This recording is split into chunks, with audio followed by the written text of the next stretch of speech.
Que a graça e a paz do Senhor Jesus Cristo seja com todo este povão nesta noite. Eu quero deixar uma reflexão com toda esta gente querida, este povão que estão aí, quem sabe, aguardando uma palavra. A Bíblia diz no livro de 2 Timóteo, no capítulo 2, e o versículo 20, o apóstolo Paulo disse assim: ora, numa grande casa não há somente vasos de ouro, como também há vasos de prata, também de pau e de barro, uns para honra e outros para desonra.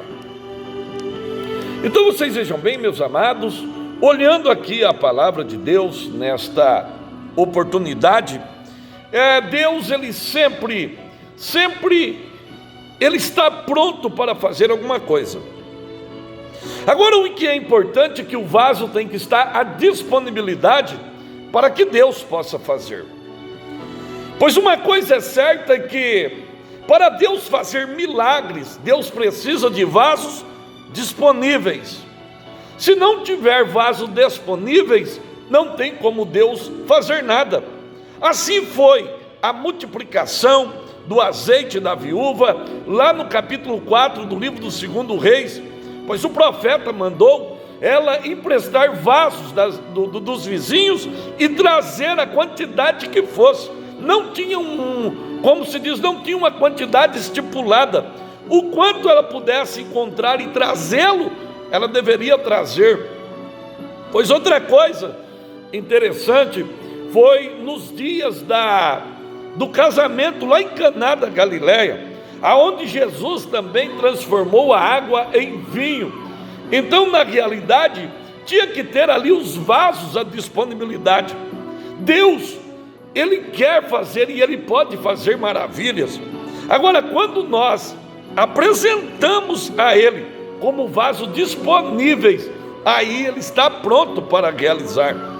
Um exemplo, no livro de Atos, capítulo 9, quando Saulo, que depois foi transformado em Paulo, como todo mundo sabe, quando Ananias recusou ir orar para Paulo, que era o Saulo, ele disse: Senhor, o senhor está vendo, o senhor sabe quantos males tem feito este homem em Jerusalém para o seu povo.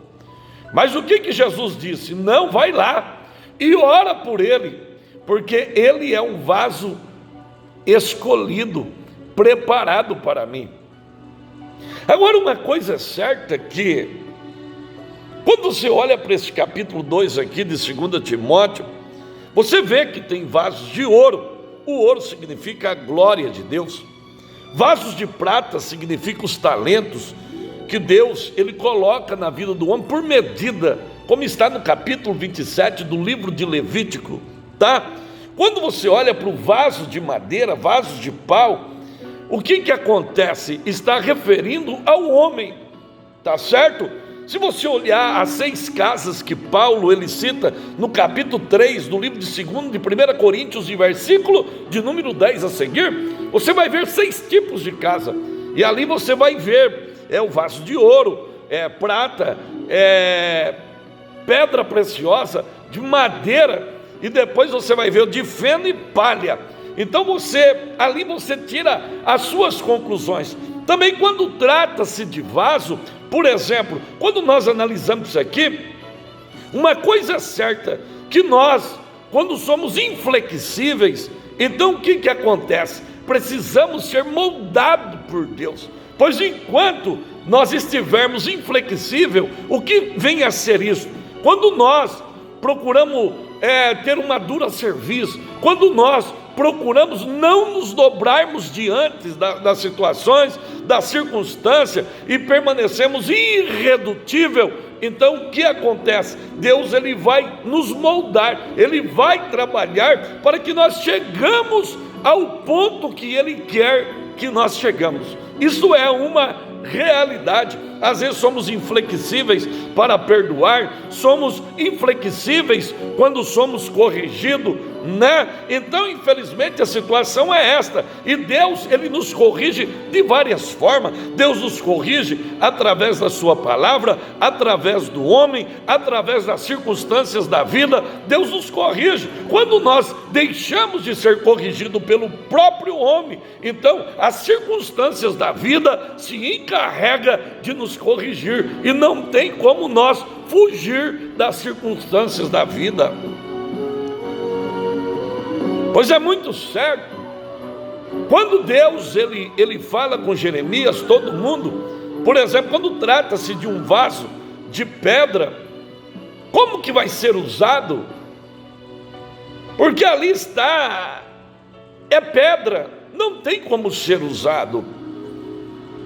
Pois quando Deus ele vem e ele fala com Jeremias, quando nós olhamos para a palavra de Deus, e Deus ele vem e fala com Jeremias, lá no capítulo 8 do livro de Jeremias, Deus ele manda Jeremias descer à casa do oleiro para passar uma lição para Jeremias. Por exemplo, ali ele viu o oleiro que trabalhava. Agora preste bem atenção, a lama não serve, pois a lama ela significa o quê? Instabilidade, insegurança e contaminação. Pois o ouro e a prata serão muito úteis, tá? Mas terão que passar pelo fogo, o fogo das tribulações, o fogo das tormentas. Para quê? Para que fica flexível.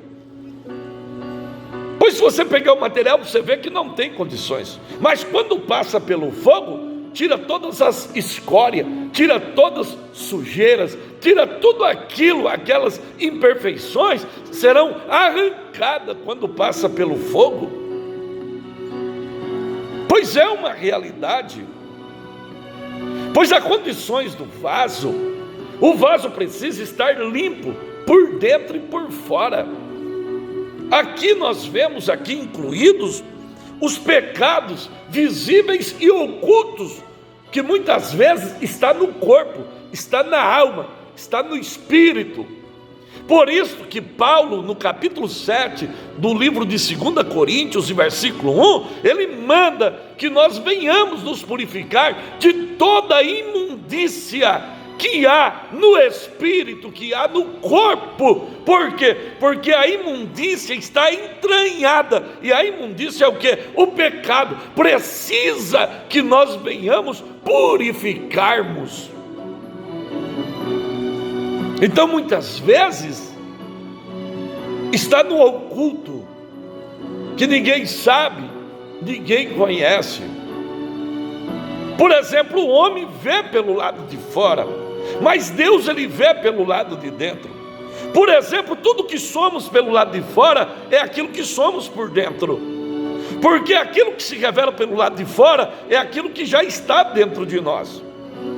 Por exemplo, você pode maquiar do jeito que você quiser a sua conduta, mas aquilo que você é, você vai dar nota fora no meio do povo, porque ninguém consegue esconder aquilo que ele é por muito tempo. Pois é uma realidade.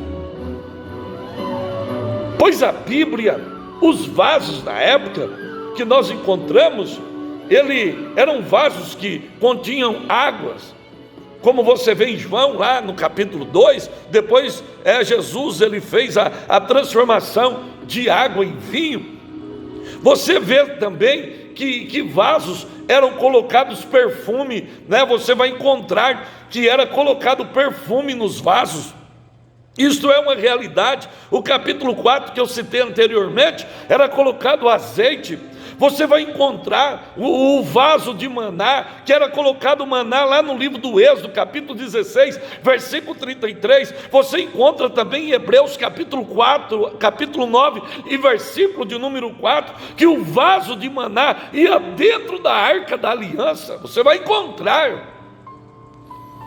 Pois você encontra também, quando Jesus estava indo para ser crucificado, você encontra lá em João capítulo 19 e versículo 19, que também era colocado vinagre. Você encontra vasos também, lá em 2 Crônicas capítulo 4 e versículo 7, que era colocado tesouros dentro do vaso. Pois é uma realidade. Pois quando nós olhamos para a palavra, precisamos nos livrar dos conteúdos malignos que muitas vezes o diabo quer colocar dentro deste vaso. E temos que nos livrar, pois é uma realidade. Quando nós olhamos, o que o diabo quer? O diabo quer que nós venhamos guardar dentro desse vaso o pecado, a maldade, a ira, a maledicência. Ele quer que nós guardamos dentro deste vaso tudo que não presta, porque quando nós guardamos tudo que não presta aqui dentro, então não tem como Deus trabalhar, não tem como Deus fazer nada. Por quê? Porque o mal está guardado dentro de nós. Pois é uma realidade, meus amados. A palavra de Deus, ela é bem clara. Quando nós olhamos e vemos a palavra de Deus, nós vemos a importância. Quantas pessoas que são carregadas de tudo que não presta e não consegue arrancar fora, não consegue fazer uma limpeza, aquilo que está dentro dela, que o diabo colocou, é mais forte que ela. Quantas e quantas pessoas que vivem assim? Pois por isso nós precisamos nos enchermos da palavra de Deus. Quando a palavra de Deus está dentro de nós, a história é outra. Mas infelizmente hoje as pessoas não gostam da palavra. As pessoas gostam daquelas palavrinhas ali, né? Mas a palavra centralizada, que tem o poder de entrar dentro do homem, mudar a vida dele, a maioria não quer, não tem interesse. Pois quando Paulo, no capítulo 6, o livro de 1 Coríntios, ele diz que nós somos o templo do Espírito Santo, quando ele diz no capítulo 3, do livro de 1 Coríntios e o 17, é que vós sois o templo do Deus vivo. Então isso é interessante nós observar. Se somos templo do Deus vivo, precisamos nos enchermos de Deus. Nós vemos hoje praticamente as pessoas, né, anteriormente, agora não, que os templos estavam cheios de pessoas, mas vazias de Deus. E quando nós ficamos vazios de Deus, então pode ter certeza que o mal, ele vai nos encher, porque a falta de Deus faz com que o mal venha encher o lugar aonde Deus queria e quer que nós enchemos da sua palavra. Pois é uma realidade.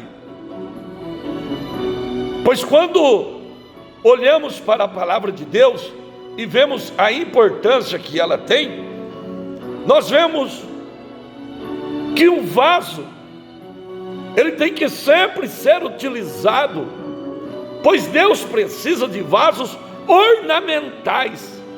Deus não quer simplesmente receptores, não, mas Deus, ele quer recipientes. E hoje está cheio de receptores que só recebe, mas o recipiente, que é o vaso, não tem como encher. Por quê? Porque não tem possibilidade, já está cheio de rapinas.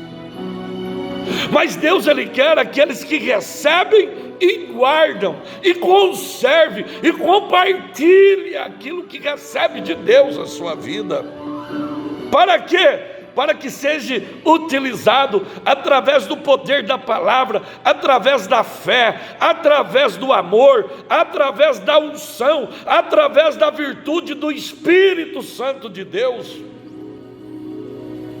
Pois você precisa, nesta oportunidade, tomar uma posição na sua vida e dizer: não, eu preciso de Deus na minha vida, eu quero ser cheio. Pois uma coisa é certa para mim encerrar esta reflexão, pois nos dias de Gideão, pois quando tocou a buzina, que quebraram os cântaros e as tochas de fogo, e foram quebrados os cântaros, e fez com que o exército dos medianitas fugissem de Israel. Isso significa, meus amados, que aquilo que temos por dentro de nós será revelado no dia do arrebatamento da igreja, quando este vaso, ele quebrar aquilo que está aqui dentro. Oh, aleluia, é aquilo que vai fazer com que nós iremos chegar diante de um Deus poderoso e glorioso. Que Deus abençoe você, a sua vida e que a glória de Deus possa brilhar no seu viver. Deus abençoe a todos em Cristo Jesus. Amém.